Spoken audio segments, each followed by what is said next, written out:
Sorry, got you near the vent. Sorry, this video is going to be a lot of hands back and forth because I'm driving my Jeep today. Gas guzzling Jeep. They go back to my dad's car. I can't with this gas prices are ridiculous. Anyway, I have some news. I don't know how this happened, guys. I know I was just talking about this the other day, which makes me think, like, is something trying to pull me to go to this place? Like, It's a place that I've lived near my whole life, 15 minutes about away, and never went to, considering I've always been into the, like, paranormal and witchcraft and the witch trials and all that. I've always been fascinated by all that stuff, right? But I always had that, like, weird feeling in the pit of my gut about this place. Let me just say that, okay? Maybe that's not why I never went. I mean, they offer tours. You don't have to go at nighttime. It's not creepy or anything. But I've just never gone. And it's something that's been on my bucket list. Just to go and have the experience, face my fears, spending place in a known haunted place. Spending the night. Sorry, did I say spending the place? I don't know what I just said.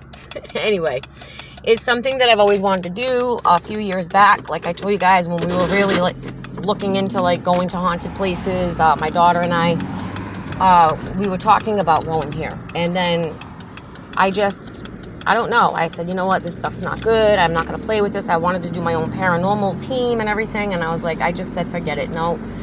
I understand what can happen if you do this, especially if you're not an experienced person. You don't have God's protection. You don't know how to pray or whatever.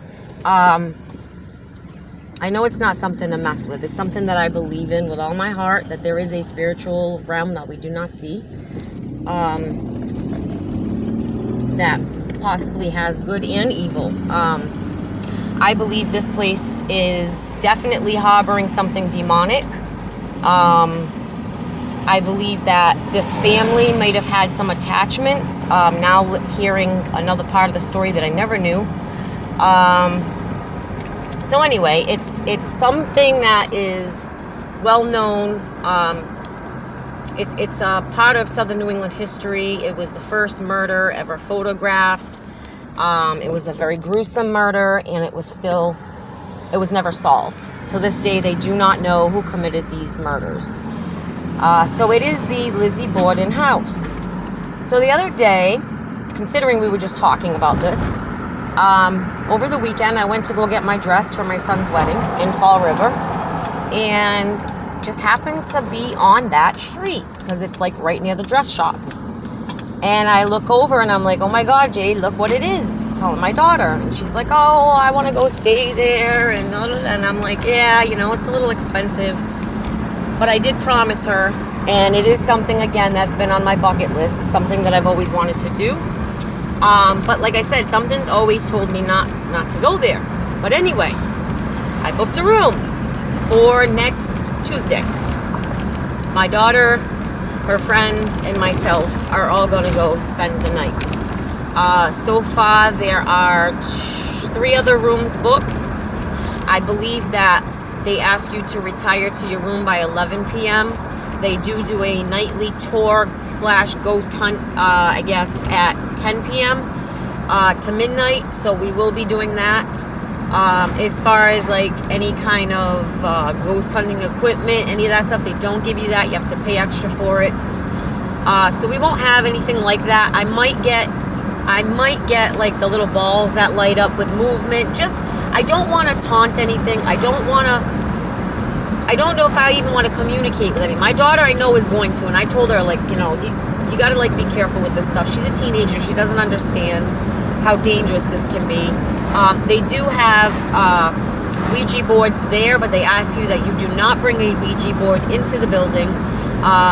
One of the Ouija boards is very old, and they claim that someone took it from there. They stole it, brought it back with a note saying, please make it stop. Now, I don't know if that was a prank. I don't know if something really happened to the person that stole it. You shouldn't steal things anyway, and why would you want to take something from a haunted house and bring it to your home? Like, that's just stupidity. You're just asking for trouble. I don't know if they allow you to play with. They do have 2 Ouija boards, but I know that they ask that you do not bring one in. They do allow other equipment. There have been famous ghost hunters that have stayed there. I did want to rent out the entire house for my son's kind of wedding shower, I guess, because I wanted to have like a joint shower with them, Jack and Jill, but her family, didn't want to do that. So I was like, whatever, just let it go. I wanted to do something for my son, and I thought this would be awesome, but it's too last minute. It's 6 weeks till his wedding. We wouldn't be able to get the whole house till probably after his wedding, because it would have to be on a weekend. You have up to 15 people you can invite. So if I was to do that, it would have to be, like I said, on a weekend in order to get everybody to be able to go. Or for people to get time out of work. It's very short notice. So maybe someday in the future. It is very expensive to rent out the house, but I think it would be worth it. Just, again, to have the experience. They do not stay there. As far as I mean the owners, the workers. You are completely alone. There have been people that have stayed there by chance, rented a room, and they were the only ones that rented. And again, you are completely alone. So that's a little sketch. That makes me a little nervous, and not because of the ghosts or anything. It's just because people, you just can't trust people these days. I heard the code locks are a little sketchy on the doors and stuff like that. So we'll have to see when I get there. But anyway, I booked the actual murder room. The other place the murder took place is the living room area. So clearly you can't book that. You can book the basement, which I would not do unless I had at least 4 or 5 people with me. I would not do it with just us 3 girls. No way. It's just a basement with a bed. The attic is very active as well. I was going to book Bridget's room, the maid. The room that the murder took place in was John Morse's room. It's an actual guest room that they used. He just happened to be there, so he's kind of like a little suspicious as well as far as who did the murders. He just happened to be there that day. The dad was not well liked in the community. He was very wealthy, but they lived very poor, I guess you could say, for wealthy people, very humbly. And there's talk that he did things to his daughters. I don't know if any of that's true. Nobody knows if any of that is true. But they were very gruesome murders. I know another detail that I just found out. Now, this is why I think this family just had some kind of attachment. The house next door was occupied by Lizzie's uncle and his wife, her aunt by marriage. So she wasn't really a borden. By marriage she was. And she was the first one to commit a heinous act. She murdered her children. They claim was suffering from postpartum depression. They didn't know what that was back then or how to treat it. And she murdered her children, something about putting them in the well, and then slit her own throat. And then they think that later on the uncle also took his life in that house. So that house was the first house in that area to have something going on. And then the Lizzie Borden murder took place. So I think there was something attached to the family in general. Or maybe the dad was into like Illuminati stuff, or who knows, right? If he was very wealthy, it's very possible.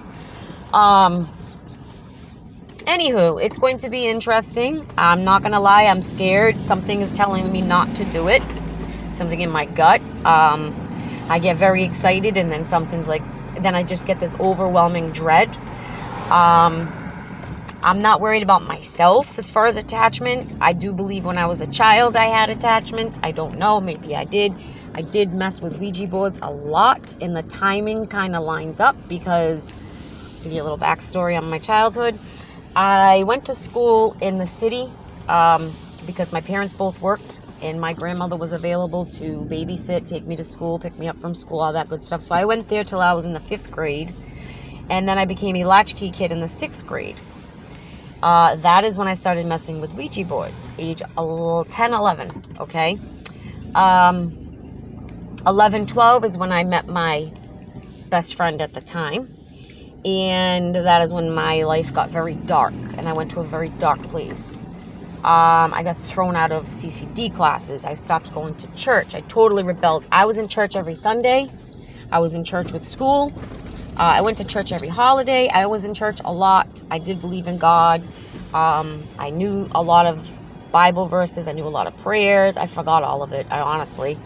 But it was the Catholic religion, which I think as a child, hearing all the stories of these priests doing things to children, it made me kind of like it was off-putting to me. Like I didn't trust it anymore, and I started to think like, how could God let that happen? You know, the questions we ask when bad things happen to people, right?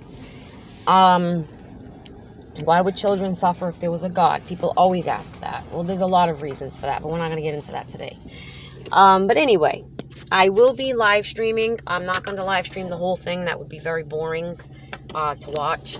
I am going to try my best. I'm bringing my home camera. I'm going to try my best to record while we sleep. So in case anything happens, people can't say we did it or we set it up or whatever. And you'll know by our reaction if something happens, if we are awake, if we even sleep. I don't know if I'll be able to sleep. I've heard people had their covers pulled off. I've heard doors have opened. I've heard a lot of crazy things. I've seen a few videos where they did seem to get intelligent responses. So there is definitely, without a doubt, hands down, something in that house, multiple things in that house. But I do believe there is something demonic and dark in that house. And that's the part that scares me. So anyway, I will probably start the live stream maybe once we're in our room.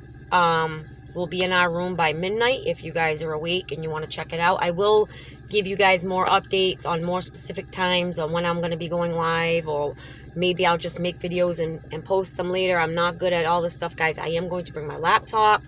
I am going to try to get a camcorder because I don't have storage in this phone, so there goes that. But I do want to share the experience with you guys. It's like a once-in-a-lifetime thing.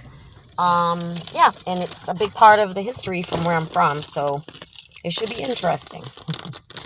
But anyway, pray for my safety, I guess. And yeah, I will update you guys. But I just wanted to let you guys know that I was doing this, and I'm scared. And let me know if you guys have ever been there. You know anyone that's been there, heard anything crazy, anything happened, whatever. Just let me know in the comments. All right, guys, stay blessed. I will see you later.